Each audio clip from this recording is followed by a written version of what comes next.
అధ్యక్ష, మొదటి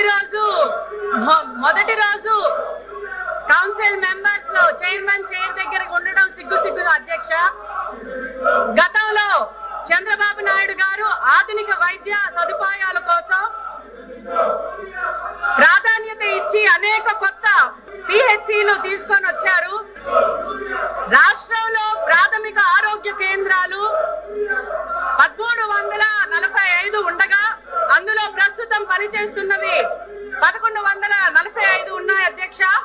అవి కూడా చంద్రబాబు నాయుడు గారి పాలనలో బలోపేతం చేశాయి. అంతేకాక రాష్ట్రంలో అదనంగా 142 కొత్త పిహెచ్సిలు ప్రతిపాదించబడ్డాయి. వీటిలో 38 ప్రాథమిక ఆరోగ్య కేంద్రాలు జగన్ హయాంలో నిర్మాణ దశలో ఆగిపోయాయి. దీంతో వేలాది గ్రామాల ప్రజలకు వైద్య సదుపాయాలు దూరమయ్యాయి అధ్యక్ష.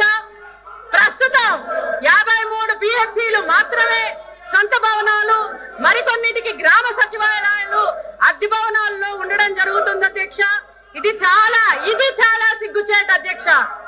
నాబార్డ్ మరియు రాష్ట్ర ఆరోగ్య మౌలిక సదుపాయాల మిషన్ ద్వారా నిధులు కేటాయించిన పనులు ముందుకు పోకపోవడం జగన్ అసమర్థ పాలన బట్టబయలవుతుంది. ఇది సిగ్గు అధ్యక్ష. జగన్ ప్రభుత్వం గ్రామీణ ప్రాంతాల ప్రజల మౌలిక వైద్య సదుపాయాలు లేక ఇబ్బందులు పడ్డారు. చిన్న జబ్బులకే జిల్లా కేంద్రాలకు వెళ్ళాలి అధ్యక్ష. ఇది నిజంగా మనం దృష్టిలో పెట్టుకోవాలి.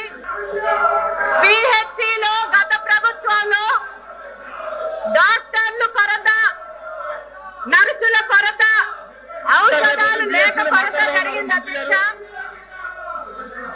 ఆసుపత్రులకు వెళ్ళడానికి కూడా చిన్న గ్రామాల నుంచి ఇబ్బంది పడడం జరిగింది అధ్యక్ష. కరోనా సమయంలో కూడా పిహెచ్సిల స్థాయిలో వైద్య సదుపాయాల కొరతలో ప్రజలకు తీవ్ర ఇబ్బంది కలిగింది అధ్యక్ష. అది సిగ్గుచేటు అధ్యక్ష.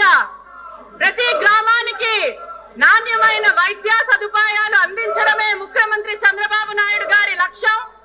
కూటమి ప్రభుత్వం ఏర్పడిన తర్వాత ఆగిపోయిన పిహెచ్సిల పనులు తక్షణమే పునఃప్రారంభించి గడువులోగా పూర్తి చేశారు అధ్యక్ష.